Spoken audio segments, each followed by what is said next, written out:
Yes, ja sitten tervetuloa toisen PowerPoint-videon pariin. Ja tämä kuuluu tosiaan tähän videosarjaan, jossa me tehdään näitä opasvideoita näistä erilaisista opiskeluun liittyvistä ohjelmista. Ja toisessa videossa me tehtiin jo aikaisemmin PowerPointin online-käyttöön, ja tällä kertaa sitten tehdään se homma samalla tavalla, mutta tehdäänkin tässä työpöytäversiossa. Eli ajatus on siitä, että jokaisella opiskelijalla on mahdollisuus ladata tämä Office 365-ohjelmisto itselle, eli kaikki nämä PowerPointit ja Wordit sun muut. Ja nyt sitten jos teillä on omalle koneelle asennettuna tai te tuutte koulun koneella tekemään tätä, niin siellä teillä on sitten mahdollisuus tehdä ihan siinä työpöydällä sitä, ettei tarvitse netissä tehdä sitä koko juttua. Kyllä. Mutta miten lähdetään liikkeelle taas? Mennään sinne office.jao.fi-sivustolle. Ja jos te olette koulun koneella taaskin, niin te pääsette tänne suoraan. Se tunnistaa, että te olette kun te olette ladanneet oman profiilinne siihen tietokoneelle. Mutta jos te olette omalla koneella, siis tuolla omalla henkilökohtaisella koneella, niin luultavasti te joudutte tuossa laittamaan sitten tunnukset ja salasanat. Ja tunnuksethan menee muotoon se vilmatunnus@jao.fi on se tunnus, mikä siinä tulee, ja sitten salasana on Vilma-tunnus. Niillä te pääsette sitten sisälle siihen. Sama on puhelimilla ja kaikilla haluakaan sitä käyttää. Kyllä. Okei, ja kuten meille tuttuja on, niin OneDrivea käytetään ja otetaan tämäkin, vaikka me työpöydällä tehdäänkin se, niin on ihan hyvä opetella se käyttämään tätä pilvipalvelua. Eli napataan OneDrive. Kyllä. Ja me oltiin nyt laitettu jo aikaisemmin tänne TVT ja tiedotusjuttuun, mutta teillä oli luonnollisesti omat juttunne. Mistä lähdetään liikkeelle? Luodaan uusi PowerPoint-esitys tuolta uusi nappulasta. Ja laitetaan, niin se avaa automaattisesti tähän esitysmuotoon tämän. Miten me saataisiin nyt tää sitten työpöytäversiolle? Painetaan tuolta työkalupalkista avaa PowerPointissa. Eli täältä näin. Kyllä. Ja sitten se kysyy, että millä ohjelmalla, ja se ehdottaa tätä oikeaa ohjelmaa. Eli OK. Kyllä. Jos teillä ei ole PowerPointia asennettuna, niin sitten se voi esittää muita ohjelmia siihen, tai sitten se esittää sen, että pitäisiköhän tämä asentaa, tämä PowerPoint. Ja sitten se voi kysellä näitä erilaisia tämmöisiä kysymyksiä, niin kaikkien tietoturvasääntöjen mukaisesti kyllä. Kyllä. Okei, eli nyt meillä on tässä näin PowerPoint avattuna tänne työpöydälle, ja sitten meillä olikin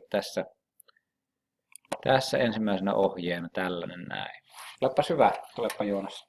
Minäpä tulee.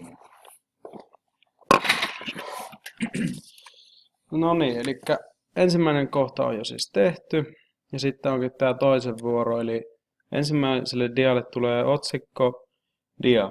Kirjoita siihen vain oma nimesi ja etsi esityksen otsikko.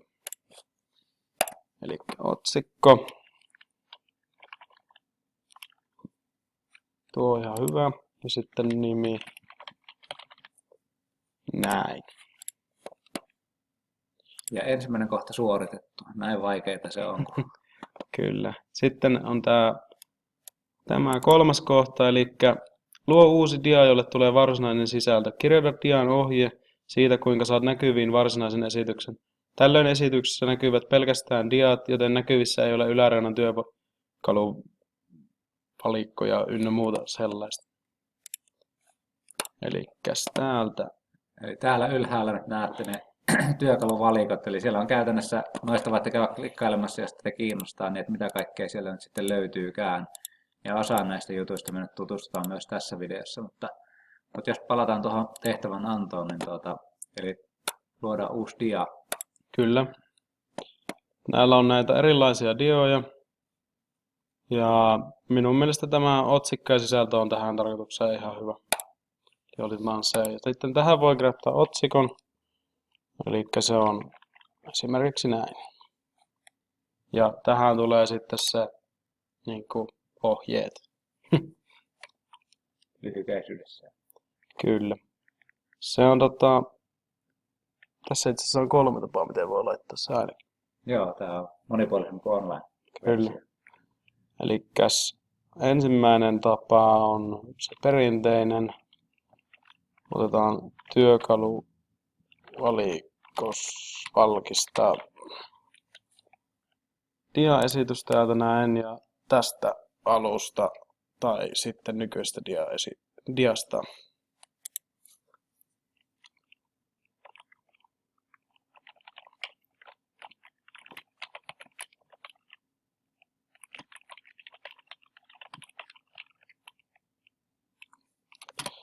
Sitten yksi tapa on tämä, minkä Jarkko esitteli.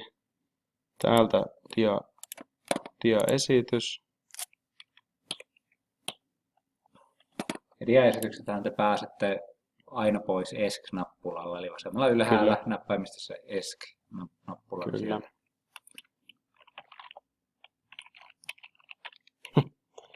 No mitenhän tuo kirjoittaisi? Pelaa sieltä oikealta alhaalta.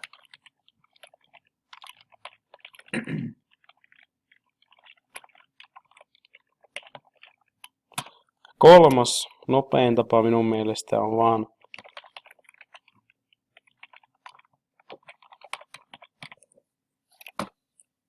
Näin, tässä demonstroitiin tuo F5-näppäin, eli se toimii myös tosi näppärästi. Mutta Yleensäkin sit kun käytätte enempi tietokonetta tai opettelette, niin nämä pikanäppäimet on kyllä niin kuin kultaakin arvokkaan. Kyllä.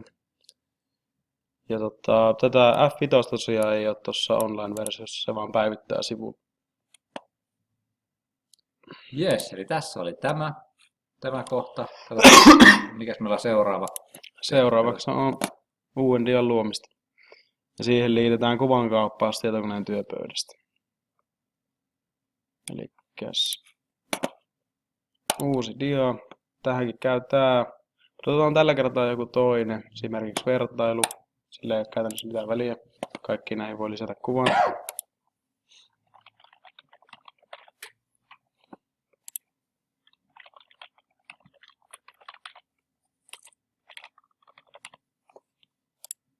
Elikkäs kuvankaappauksen saa tehtyä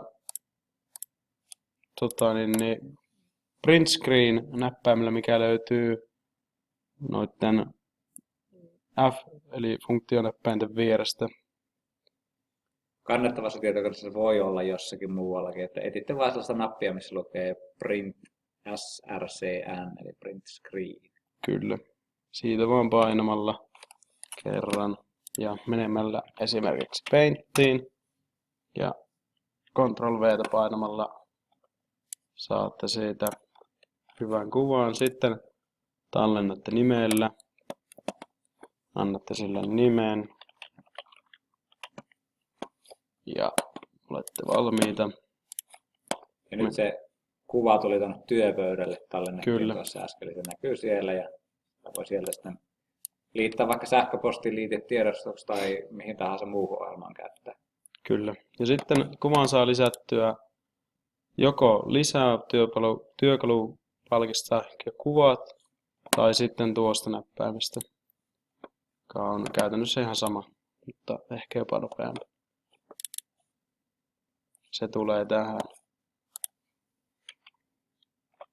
Ja sitten kun meillä on PowerPointista kyse ja yleensäkin aika suurin osa ohjelmista tukee tätä, mutta nyt kun me ollaan otettu print screenillä sinne muistiin se kuvakaappaus, kuvan tallennus, niin nyt me voidaan laittaa se myös liittää joko liitä-näppäimellä tai sitten ihan pikanäppäimellä Ctrl-V.